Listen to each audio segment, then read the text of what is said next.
Bonjour les amis francophones, heureux de vous retrouver aujourd'hui pour cette nouvelle vidéo que j'ai intitulée La communication gagnant-gagnant avec la PNL.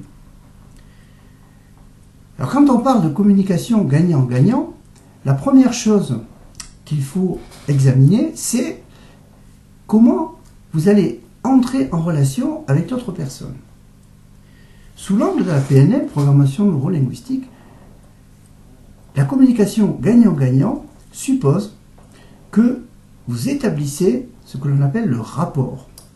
Et pour établir le rapport, il faut veiller à trois aspects qui sont intimement liés.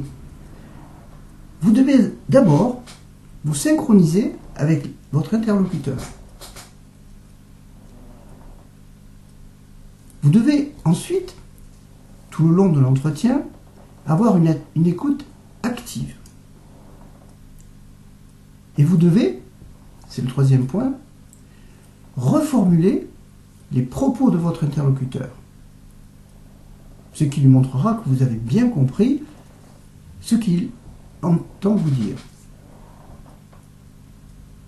Et tout cela doit se faire sans jugement porté sur ce que la personne est amenée à vous dire. L'autre aspect important dans cette communication gagnant avec la PNL, c'est de vous montrer flexible. Ça, c'est un élément qui est également fondamental, après avoir établi le rapport, comme on vient de le voir, c'est de vous montrer flexible.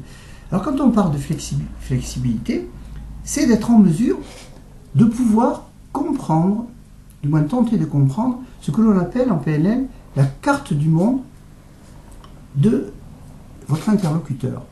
C'est sa propre vision, la manière dont il conçoit les choses, dont il voit les choses, ses croyances, ses convictions, ses valeurs.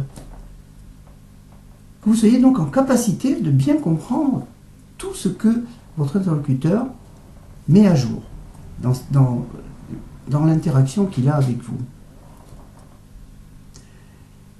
Il y a également un autre aspect qui est très important dans cette communication gagnant avec la PNL, c'est de pouvoir utiliser les bons mots, les bonnes phrases. Je vais vous donner quelques exemples. Par exemple, si vous dites « je comprends que » et ou « j'entends bien que » et « je vois bien ce que vous voulez dire » et ce type de phrase va faciliter la communication. Par contre, il y a des mots à éviter, à proscrire. Mais, non, or, cependant. Vous voyez ce type de mots qui sont des mots, entre guillemets, bloquants, qui peuvent constituer des freins à la communication que vous établissez avec votre interlocuteur. Alors, je vais vous donner maintenant quelques tâches à faire. Ce que je vais vous inviter à faire, c'est de tester cette communication gagnant-gagnant avec la PNL. Alors, vous allez la tester soit dans votre famille, avec votre conjoint ou votre conjointe. Vous allez pouvoir la tester avec des amis, quand vous allez les rencontrer pour la prochaine sortie, par exemple. Vous allez pouvoir aussi tester ce type de communication gagnant-gagnant avec la PNL.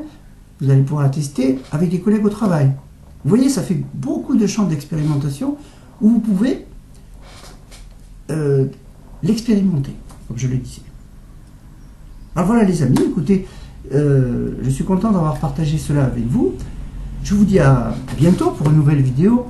Ciao!